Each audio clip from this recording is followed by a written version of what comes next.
اگلا سوال ہے، بنی اسرائیل کی ہسٹری میں تابوت سکینہ کو بڑی اہمیت حاصل ہے، یہاں تک کہ آج بھی اس کی تلاش میں اسرائیل والے کھدائی کرواتے رہتے ہیں، جس کے بعد مسجد اقصیٰ کی بنیادیں بھی کمزور پڑ چکی ہیں۔ آخر اس تابوت میں کیا خاص چیز ہے جس کی تلاش ہے؟ اس تابوت کے ساتھ اسی طرح کی عقیدت وابستہ ہے جیوز کی، جس طرح کی ہماری عقیدت نبی صلی اللہ علیہ وآلہ وسلم کے تبرکات کے ساتھ ہے۔ تابوت سکینہ میں سیدنا موسیٰ علی نبینا و علیہ الصلاۃ والسلام اور سیدنا ہارون علی نبینا و علیہ الصلاۃ والسلام کے تبرکات موجود ہیں، یعنی عصا موسوی، یہ جو وہ کلیم کرتے ہیں۔ اسی طریقے سے ان کا جبہ مبارک، تورات کی تختیاں جو اللہ تعالیٰ نے دی تھیں کوہ طور پہ ان کو، وہ یہ کلیم کرتے ہیں یہ ساری چیزیں تابوت سکینہ میں موجود ہیں۔ سکینہ یعنی دل کو سکون دینے والی تابوت، ایک ایسا بکسا بڑا سا جس میں ان کے دل کے سکون والی چیزیں موجود ہیں۔ ہمارے لیے یہ امپورٹنٹ اس لیے بھی ہو جاتا ہے کہ قرآن حکیم میں تابوت سکینہ کا ذکر آیا ہے، تو ظاہر ہے کہ اگر بنی اسرائیل کی ہسٹری کی کسی بات کو قرآن بیان کر رہا ہے اور اس کو من و عن اسی امپورٹنس کے ساتھ بیان کر رہا ہے، تو پھر وہ پھینکنے والی بات تو نہیں ہے۔ تابوت سکینہ کا ڈیٹیل ذکر جو ہے وہ آپ کو سورۃ البقرہ کے اندر پارہ نمبر 2 کے بالکل اینڈ میں ملے گا۔ بنی اسرائیل کی ہسٹری کے پوائنٹ آف ویو سے میں آیات آپ کو بتا دیتا ہوں۔ اصل میں بنی اسرائیل کے بارے میں سورہ بنی اسرائیل کے سٹارٹ میں ہے کہ اللہ تعالیٰ نے ان پر 2 عروج اور 2 زوال بھیجے تھے۔ ان کا جو پہلا عروج ہے نا، وہ حضرت طالوت علیہ السلام کے ذریعے ہے، اور اس کے بعد حضرت داؤد علیہ السلام منظر عام پہ آئے، اور پھر ان کے بیٹے سلیمان علیہ السلام۔ ان کی جو پہلی خلافت راشدہ ہے وہ ان 3 بندوں پر مشتمل ہے، حضرت طالوت کے 16 سال، حضرت داؤد کے 40 سال، اور سلیمان علیہ السلام کے بھی 40 سال۔ آلموسٹ آپ سمجھ لیں 100 سال ان کی خلافت راشدہ رہی ہے۔ ان کا وہ پہلا عروج تھا۔ اس میں میرا مسئلہ نمبر 127A ڈیٹیل سے ریکارڈڈ موجود ہے۔ اس کا آغاز کہاں سے ہوا کہ جو وقت کے پیغمبر تھے سموئیل، ان کا نام قرآن میں نہیں ہے لیکن تورات میں ہمیں ملتا ہے، ان کو بنی اسرائیل نے کہا کہ ہم کافروں کے ہاتھوں پٹ رہے ہیں، آپ ہمارے لیے کوئی ایسا سپہ سالار مقرر کریں کہ اس کے نیچے ہم جہاد کریں اور ہم کافروں سے یروشلم اور شام کی حکومت واپس چھینیں، ہمارے آباء و اجداد کا وہ مسکن ہے۔ یہ پورے کا پورا واقعہ سورۃ البقرہ میں پارہ نمبر 2 کے بالکل آخری 2 صفحے پڑھیں نا، پارہ نمبر 2 کے آخری 2 صفحے، جہاں سے تیسرا پارہ شروع ہوتا ہے اس سے پہلے والے، وہ سٹارٹ اس سے ہوتا ہے۔ اب میں وہ ساری آیات پڑھ کے اگر بیان کروں گا تو آدھا پونا گھنٹہ لگ جائے گا۔ اصل میں جو چیز ہے وہ تابوت سکینہ والی ہے، وہ میں آپ کو بتا دوں گا۔ تو پھر حضرت سموئیل علیہ السلام نے ان کے لیے جو ہے وہ طالوت کو مقرر کیا ان کا سپہ سالار۔ حالانکہ انہوں نے پہلے کہا تھا کہ جب میں سپہ سالار مقرر کروں پھر آپ نے اختلاف نہیں کرنا، وہی ہوا۔ انہوں نے کہا کہ یہ ایک عام سا آدمی ہے، غریب آدمی ہے، اس کا اونچا سٹیٹس نہیں ہے، تو انہوں نے کہا کہ اللہ تعالیٰ نے اسے علم اور جسم میں طاقتور بھی تھا اور علم بھی تھا، تم پہ فوقیت دی ہے۔ اللہ تعالیٰ نے یہ تو نہیں دیکھنا بھی کون اونچی نسل کا ہے، اللہ کے لیے تو سارے برابر ہیں۔ تو اس وقت پھر اللہ تعالیٰ نے وحی کے ذریعے حضرت سموئیل علیہ السلام کو ایک چیز بتائی تھی جس کی وجہ سے بنی اسرائیل کو صبر آ سکتا تھا، اور وہ یہ ہے جب انہوں نے اختلاف کیا، انہوں نے علمی دلائل تو رکھے لیکن یہ کہاں سے یہ لوگ ماننے والے بنی اسرائیل، تو وہ اللہ تعالیٰ نے سورۃ البقرہ کی آیت نمبر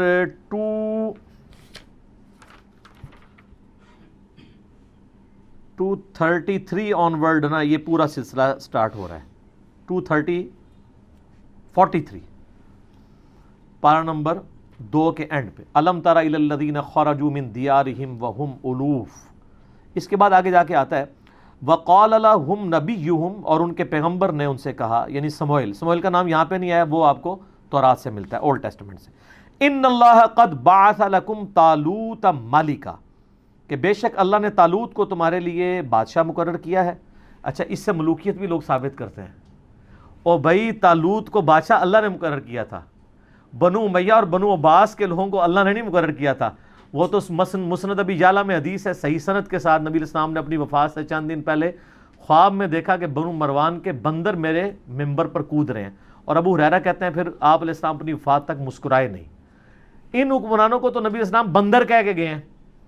ان کی ملوکیت قرآن سے ثابت کرتے ہیں بھئی یہ اللہ نے بادشاہ مقرر کیا تھا, داؤد کو اللہ نے بادشاہ مقرر کیا تھا. یہ دو ڈیفرنٹ چیزیں.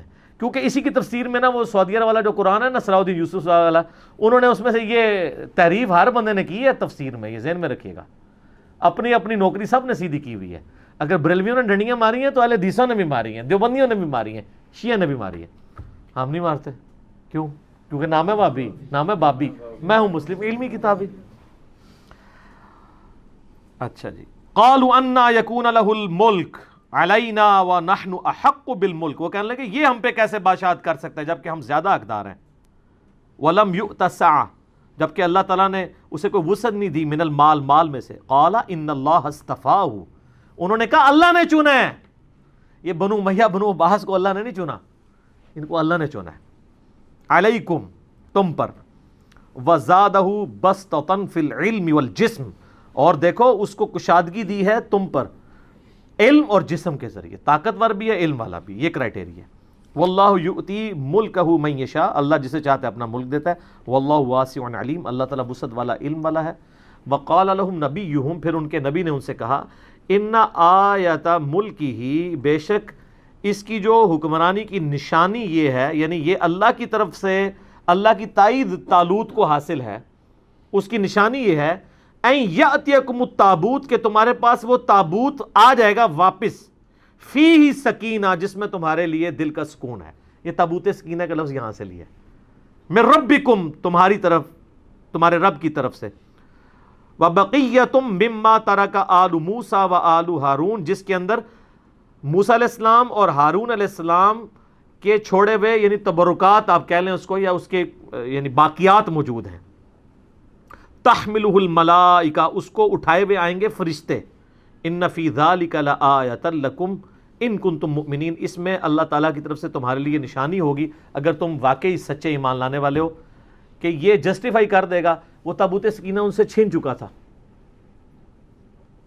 کیونکہ کافروں نے جب ان پہ قبضہ کیا وہ تابوت بھی ساتھ اٹھا کے لے گئے. ان کا انہوں نے اتنا سنبھال کے رکھا ہے وہ قیمتی چیز ہے. جس طرح آپ کا وہ کہتے ہیں نالائن شریف چوری ہو گئے بادشاہی مسجد سے, 14-15 سال ہو چکے ہیں, تو وہ اٹھا کے لے گئے. اب اللہ تعالیٰ نے نشانی ظاہر کرنی تھی, تو وہاں پہ اللہ کا کرنا کیا ہوا, یہ آپ کو ڈیٹیلز پھر اسرائیلی روایتوں میں ملیں گے. وہاں پہ کافروں کے ہاں طاعون کا مرض, پلیگ کی وبا پھیل گئی, طاعون کی, اس میں لاکھوں لوگ مرتے تھے. تو ان کو ان کے بڑے بزرگوں نے, نجومیوں نے, انہوں نے کہا کہ یار یہ جو تم لوگ تابوت اٹھا کے لے آئے ہو نا, اس کی نوست پڑی ہے تم پہ, تو اس کو تابوت کو نا اس سے جان چھڑاؤ, یہ اس کی وجہ سے یہاں پہ طاعون کا مرض پھیلا ہے. تو انہوں نے ایک بڑا سا گڈھا لیا, اس کے آگے 2 بڑے بیل باندھے, اس پہ وہ بڑا سا وہ تابوت رکھا. اور یہ 10 کمانڈمنٹس فلم بنی ہوئی ہے ہالی ووڈ کی, انہوں نے اس میں فلمائی ہوئی چیزیں, اس کے اوپر انہوں نے اس کو لاد کے ہانک دیا. اور وہ جناب وہ اب بیلوں کو ساتھ انہوں نے بندہ شندہ اٹیچ کر دیا. بعد میں وہ بیل بھی انہوں نے چھڑوا کے ایک جگہ پہ اس کو کر دیا.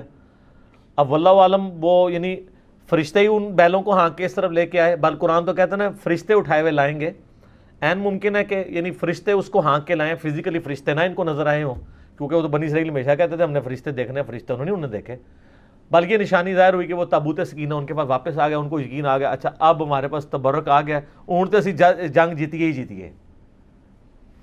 پہلے تو وہ ڈرپوک ہوئے تھے, ویسے بعد میں بھی ڈرپوک ہی رہے, صرف 313 لوگ ہی ساتھ رہے, بخاری میں آتا ہے صرف 300+ لوگ. ہمارے غزوہ بدر میں بھی صحابہ کرام کی تعداد 313 تھی, اور ان کے غزوہ بدر میں جو طالوت اور جالوت کی جنگ ہوئی تھی, تو اب یہ طالوت کے مقابلے پہ جالوت فوج لے کے آیا. آپ کو تورات میں گولیت اس کا انگلش میں نام ملے گا, جالوت. اتنا اونچا اس کا قد تھا, باقی بنی اسرائیل کے فوجی تو بمشکل اس کی پنڈلیوں تک آتے تھے, اتنا اس کا قد تھا. پورے جسم پہ زرہ پہنی ہوئی ہوتی تھی اس نے, اور صرف ایک آنکھ اس کی ہوتی تھی جو ننگی ہوتی تھی دیکھنے کے لیے, باقی پورے جسم پہ لویا. آپ اس پہ تلوار کیا چلائیں گے, وہ تو ہاتھ سے پکڑ کے فوجی بار پھینک دیتا تھا, اتنا طاقتور تھا. تو حضرت داؤد علیہ السلام اس وقت ان کی عمر ہارڈلی 16-17 سال تھی. یہ گڈریے تھے, یعنی بھیڑ بکریاں پالا کرتے تھے بچپن سے, چونکہ ان کا یہ ایک ذریعہ تھا. ان کے پاس ایک گوپیا ہوتا تھا, یہ ساری ڈیٹیل آپ کو تورات میں اسرائیلی روایتوں میں ملے گی. گوپیا اس طرح ہوتا تھا کہ جیسے آپ یہ گلیل ہوتی ہے نا، اس میں آپ یوں پھینکتے ہیں. ایک گوپیا ہوتا ہے کہ آپ ایک چمڑے کا ایک سمجھ لیں دستانہ بنا ہوا، جس کے دوسرے اینڈ کے اوپر ایک رسی، اس میں وہ پتھر ڈال کے نا اس دستانے کو یوں گھماتے تھے نا، پر یوں کر کے پھینکتے تھے نا، تو ان کا نشانہ اتنا پکا تھا کہ وہ شیروں کے جبڑے توڑ دیتے تھے اپنی بکریوں کی حفاظت کرنے کے لیے. شیروں کا شکار کرتے تھے. حضرت داؤد علیہ السلام 16 سال عمر تھی. اچھا، تو اب ظاہر مسلمان خوف کھا گئے اتنی بڑی بلا سامنے دیکھ کے. تو حضرت داؤد علیہ السلام نے کہا اس کو میں قابو کروں گا. حضرت داؤد علیہ السلام ایک اونچے مقام پہ کسی پہاڑی یا کوئی ٹیلا تھا اس پہ چڑھ گئے اور انہوں نے اپنا گوپیا یوں گھمایا. آپ نشانہ دیکھیں وہ ایک ہی آنکھ کھلی ہوئی تھی، اس آنکھ سے اس کے دماغ کے اندر وہ چلا گیا اور وہ گولیت وہیں پہ مر گیا. جالوت، یہ قرآن میں اس کا ذکر بھی ہے نا، وہ جیسے ہی مرا تو وہ کانفیڈنس لوز، بلکہ اس میں الفاظ بھی ہیں تورات میں. حضرت داؤد علیہ السلام نے کہا اس نامختون کو میں دیکھتا ہوں.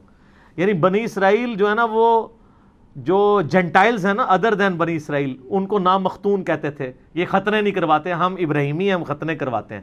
تو کافروں کو نامختون کہتے تھے.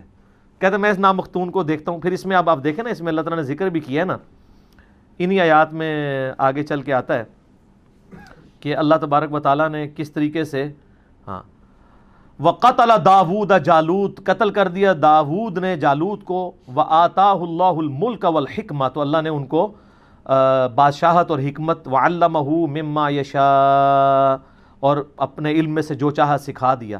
یعنی پھر حضرت داؤد علیہ السلام منظر عام پہ آ گئے. وہ تو پھر سمجھ لیں آپ مین آف دا میچ قرار پائے نا اس پوری جنگ کے. تو پھر حضرت جو طالوت تھے، جو آرمی چیف تھے، انہوں نے اپنی بیٹی کی شادی کر دی حضرت داود کے ساتھ. 16 سال تک حضرت طالوت پھر مسلمانوں کے حکمران رہے. جب وہ فوت ہوئے تو ان کے سکسیسر پھر بنے حضرت انہی ساری چیزوں کو تو وہ پلی لیتے ہیں نا شیعہ بھی. وہ کہتے ہیں حضرت طالوت کا داماد جو ہے وہ سکسیسر بنا ہے تو مولا علی کو بھی بننا چاہیے تھا. دوسری وہ دلیل اس سے لیتے ہیں کہ دیکھیں قرآن نے کرائٹیریا بتایا ہے کہ کرائٹیریا کسی بندے کا عمر میں بڑا ہونا نہیں ہے، علم اور جسم میں. تو وہ کہتے ہیں حضرت علی بہادری میں بھی باقی اصحاب سے زیادہ تھے اور علم میں بھی زیادہ تھے، تو حضرت علی کا حق بنتا تھا. یعنی وہ دلائل قرآن سے بھی پکڑتے ہیں. یہ میں نے ضمناً ذکر کیا، میں اب اس ٹاپک کو اناٹینڈڈ چھوڑ رہا ہوں. تو وہ سیم یہ والی آیات ہی پڑھ رہے ہوتے ہیں. تو حضرت طالوت کے داماد حضرت داؤد علیہ السلام، پھر وہ 40 سال مسلمانوں کے حکمران رہے. پھر ان کا بیٹا آگے سے حضرت سلیمان ابن داود، وہ 40 سال مسلمانوں کے حکمران رہے اس وقت، یعنی جو مسلمان تھے. تو اس میں یہ وہ تابوت سکینہ کا ذکر ہے. باقی ظاہر تبرکات سے ہمیشہ سے انسانوں کو عقیدت رہی ہے، اور یہ تبرکات کی عقیدت کو بری چیز نہیں ہے اگر وہ جینون ہو. یہ صحیح وسیلہ شخصی ہیں، یہ بات یاد رکھیے گا، یہ صحیح وسیلہ شخصی ہے. صحیح بخاری کے اندر حدیث ہے نا کہ ام سلمہ کے پاس کچھ اصحاب آئے تو انہوں نے ان کے پاس آبزرو کیا کہ محلے والے ان کے پاس برتن پانی کے بھیجتے ہیں. تو انہوں نے نبی علیہ السلام کا ایک بال مبارک ایک ڈبیا سے نکالا اور اس ڈبیا کو کہ وہ اس بال مبارک کو اس پانی کے لیے جو برتن تھے اس میں گھول کے تو وہ محلے والوں کو واپس کرتے تھے. تو وہ صحابی نے جب پوچھا تو ام سلمہ ہماری ماں نے، ام المومنین نے کہا کہ نبی علیہ السلام کا یہ بال مبارک ہے میرے پاس، اور ہم اس کا دھون مریضوں کو شفا کے لیے پلاتے ہیں. ان کوئی مریض ہوتا ہے میں اس کو گھول کے دیتی ہوں، شفا ہو جاتی ہے. یہ صحیح بخاری میں ہے سر، یہ کوئی کہانی شریف نہیں ہے، بخاری شریف ہے. لیکن واقعی جینون اگر بال مبارک. صحیح مسلم میں ہے کہ اسما بنت ابی بکر نے نبی علیہ السلام کا ایک کالا کسروانی طیالسی جبہ نکالا. کسروانی طیالسی کہتے کالے جبے کو تھے، جو پرشین امپائر کا، فارس کا، جس طرح سندھی اجرک کو ریڈ کہنے کی ضرورت نہیں، وہ ریڈ ہی ہوتی ہے. اور کہا کہ یہ نبی علیہ السلام پہنتے تھے اور ہم اس کا دھون مریضوں کو شفا کے لیے پلاتے ہیں. یہ مسلم شریف میں حدیث ہے. اس میں اسما بنت ابی بکر کہتی ہیں کہ نبی علیہ السلام پہنتے تھے، پھر حضرت عائشہ کے پاس رہا، اور جب میری بہن عائشہ مرنے لگی تو میں نے وفات کے ان سے یہ لے لیا تھا. تو نبی علیہ السلام کے تبرکات سے صحابہ وسیلہ حاصل کرتے تھے. تابوت سکینہ کا ذکر بھی قرآن میں موجود ہے. بس اب اس کے آگے جو صفرے لوگوں نے لگانے شروع کیے نا کہ کچھ کرنے کی ضرورت نہیں ہے، بس تبرکات پہ ہی چلتے رہو، نہ نماز پڑھنے کی ضرورت ہے، نہ کوئی اور کام کرنے کی ضرورت ہے. تو سر پھر تبرکات، جن کے پاس کعبہ تھا وہاں پہ بھی جب برے کام آئے ہیں تو اس تبرک نے کوئی فائدہ تو نہیں دیا. جس سرزمین میں خانہ کعبہ اور مدینہ شریف سے بڑے کو تبرکات ہیں، جہاں ہمارے نبی علیہ السلام اور ان کے جانسار صحابہ اور اہل بیت کی قبریں ہیں، ان کی جسم دفن ہے. آپ دیکھ رہے ہیں وہاں پہ، کل میں وہ ٹی وی پہ دیکھ رہا تھا، اور رات فتح علی نے بھی، اور وہ خبروں میں سن رہا تھا، اور پتہ نہیں کون کون سے آپ کے موسیقار وہاں پہ جا کے وہ جو ہے وہ راتیں لوگوں کی برباد کر رہے ہیں ادھر جا کے. وہاں پہ کلب کھل گئے ہیں، سب کچھ ہونا شروع ہو گیا. تو وہ برکتوں کا تو کوئی فائدہ نہیں. دنیا بقدر ایفرٹ ہے، برے کام کریں گے نتائج آخرت میں بھگتیں گے، دنیا میں بھگتے نہ بھگتے. دنیا میں اللہ نے آپ کے ذمہ کیا کہ آپ نے دین کو اسٹیبلش کرنا ہے. تو تبرکات کا فائدہ تبھی ہے جب کرتوت بھی ٹھیک ہوں، ورنہ تبرکات سے کچھ بھی نہیں ہوگا. ہاں کرتوت ٹھیک ہوں، تبرکات کا وسیلہ ضرور پیش کریں آپ، اس کا فائدہ ہوتا ہے. لیکن جو جعلی تبرکات ہیں نا سر، ہم ان کو نہیں مانتے. یہاں تو نبی علیہ السلام کو چھوڑتے ہی انہوں نے بزرگوں کے تبرکات بنائے ہوئے ہیں. آپ کشف المحجوب میں ابو الحسن خرقانی والا چیپٹر کھولیں ہیں تذکرۃ الاولیاء میں، وہ کہتے ہیں جی بازید بستامی جو ہیں وہ خلیفہ ہیں امام جعفر صادق کے، اور ابو الحسن خرقانی خلیفہ ہیں بازید بستامی کے. اور کہتے ہیں محمود غزنوی نے جب یہاں پہ حملہ کیا تو وہ اس کے حملے ناکام ہوتے تھے، تو ابو الحسن خرقانی کا کرتا اس کے پاس موجود تھا. ایک دن اس نے کرتا پکڑ کے اس کرتے کے وسیلے سے دعا کی تو محمود غزنوی کو فتح ہو گئی. سبحان اللہ. اچھا، وہ کہتے ہیں فتح ہو گئی تو رات کو ابو الحسن خرقانی خواب میں آئے. انہوں نے کہا تو نے میرے کرتے کی اتنی کم قیمت لگائی ہے، ذرا گال سننی کہانی، میں تے کہانی جتھے بھی لبے گی تو میں کٹ کے برے ماراں گا. یہ بریلوی دیوبندی دونوں تذکرۃ الاولیاء چھاپ رہے ہیں. نقشبند سلسلے کے بابا جی ہیں ابو الحسن خرقانی، بازید کے خلیفہ. تو ان کا حضرت کیسے، ان کا تو اگر یہ کرتا پکڑ کے یہ کہتا نا کہ قیامت تک اس سرزمین پہ کوئی کافر نہ بچے، سارے مسلمان ہو جائیں، تو اس کرتے کی برکت سے سارے مسلمان ہو جاتے ہیں.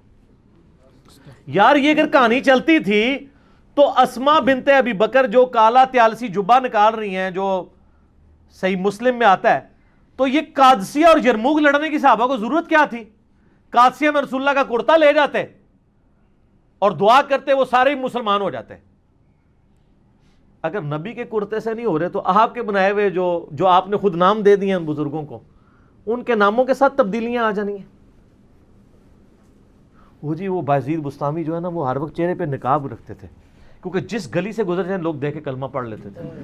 ہاں اور سارا سی یہ کہانیاں خود سناندے رہے. ہاں اچھا، اس کا مطلب وہ لوگوں کو مسلمان مرنا نہیں دیکھنا چاہتے تھے. اچھا میں پوچھتا ہوں، اللہ کے نبی کو بچپن سے لے کے جوانی کی عمر تک ابو لہب نے، ابو جہل نے دیکھا ہے، انہوں نے تو کلمہ کو نہیں پڑھا. جس بندے کی پرائمری رسپانسبلٹی تھی کلمہ پڑھانے کی، اس کو دیکھ کے تو کلمہ نہیں کسی نے پڑھا. دعوت کا کام ہے نا، دنیا بقدر ایفٹ ہے.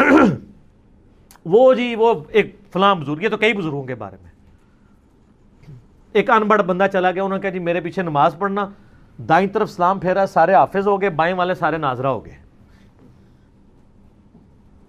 نبی علیہ السلام نے تو اصحاب صفہ 155 ان کی تیاری کرواتے تھے، آپ بھی کہتے میرے پیچھے نیت کرو، سجے پاسے سارے حافظ، کھبے پاسے سارے ناظرہ. مسند احمد میں آتا ہے غزوہ بدر کے قیدی چھوڑنے کا جو معاوضہ تھا وہ 10 مسلمانوں کو لکھنا پڑھنا سکھانا تھا. تو سجے پاسے سلام، کھبے پاسے سلام کیوں نہیں پھیرا؟ سب کہانی ہے. اور میں دعوے سے کہتا ہوں جن بزرگوں کے بارے میں دعویٰ کر رہے ہیں ان کو خود بھی نماز نہیں صحیح آتی. میں نے کئی لوگوں کی نماز سنی ہے، نماز تجوید کے ساتھ یہ لوگ نہیں جانتے ہیں. میں نے ایک پیر کی نماز سنی، 60 سال عمر، اس کے کئی مرید، السلام علیکہ ایھا النبی، وہ پڑھ رہا تھا، بچپن میں یاد کی ہوئی چل رہا ہے. ابھی تو میں وہ عین، ذال، ضاد، حا، خا، وہ اس کے فرق کی تو بات ہی نہیں کر رہا. وہ تو کسی پیر نو آندہ ہی نہیں، نہ وہ تو کسی مرید نو آندہ ہے. میرے پاس کئی لوگ ہیں ہمارے حضرت صاحب کے بیعت ہوں، میں نے کہا آپ کے حضرت صاحب مجھے نماز تجوید سے سکھا دینا، نماز تجوید سے سنا دیں جو خود پڑھتے ہیں، اور صبح شام کے نبی علیہ السلام کے اذکار اور فرض نماز کے بعد کے اذکار زبانی نہیں، دیکھ کے پڑھ کے بتا دیں. اٹکنا نہیں ہے. ترجمہ تو میں نے نہیں سننا، ترجمہ تو بالکل ہی نہیں آتا ہوگا. ویسے تو ترجمہ بھی سننا چاہیے، کیونکہ ان کا تو دعویٰ ہے کہ ہم رسول اللہ تک پہنچے ہوئے ہیں، تو ان کو پتا ہوگا یہ کیا دعائیں مانگ رہے ہیں. یہ عربی نہیں صحیح پڑھ سکتے، پرونونس نہیں کر سکتے. میں ترجمے والی بات ہی نہیں کرتا، ترجمے والا مسئلہ کوئی اتنا بڑا نہیں ہے، اتنی عربی ایک مسلمان کو سیکھنی چاہیے پروناؤنس صحیح کر سکے۔ مطلب تو ظاہر علماء نے اتنی محنت کی ہے، آپ جتنی مرضی کر لیں، ایک بریلوی جتنا بڑا مرضی عالم ہو وہ یہ دعویٰ کر سکتا ہے کہ میں قرآن کا ترجمہ احمد صاحب بریلوی سے بہتر کر سکتا ہوں، بتائیں؟ تو پھر ٹھیک ہے، احمد صاحب بریلوی نے ترجمہ کیا، آپ پڑھیں۔ مجھے کہتے ہیں لوگوں کو جو ہے عربی سیکھنے سے روکتا ہے، میں کب روکتا ہوں؟ میں کہتا ہوں عربی ضرور سیکھیں، لیکن الٹیمیٹلی جب آپ عربی سیکھ کے ترجمہ کریں گے بھی نا، آپ کے ترجمے کو کسی نے نہیں ماننا، تو آپ دوبارہ سے ویل انوینٹ نہ کریں، پہیہ ایجاد نہ کریں، پہیے بک رہے ہیں آپ لیں۔ کوئی دو بندی بڑے سے بڑا مفتی آج کا جرت کرے گا کہ میرا ترجمہ اشرف علی تھانوی سے بہتر ہے، تو آپ اشرف علی تھانوی صاحب کا ترجمہ اردو والا لیں اور پڑھیں، اس پہ عمل کریں۔ ہم تو کہتے ہیں علماء سے ہی پوچھ کے چلیں، ہم کب کہتے ہیں اپنے ترجمے خود کریں؟ یہی پلیٹ فارم ہے جو واحد پلیٹ فارم ہے جو کہتا ہے بریلوی ہو تو حمزہ بریلوی کا ترجمہ پڑھ لو، دیوبندی ہو تو چلو اپنے اشرف تھانوی کا پڑھ لو، اہل حدیث ہو تو جناح گھڑی کا پڑھ لو، شیعہ ہو تو سید فرمان علی شاہ صاحب کا پڑھ لو، اور اگر سادہ سے مسلمان ہو مودودی صاحب کا پڑھ لو، فتح محمد جلندری کا پڑھ لو، اور پڑھو صحیح، ٹھیک ہو گیا۔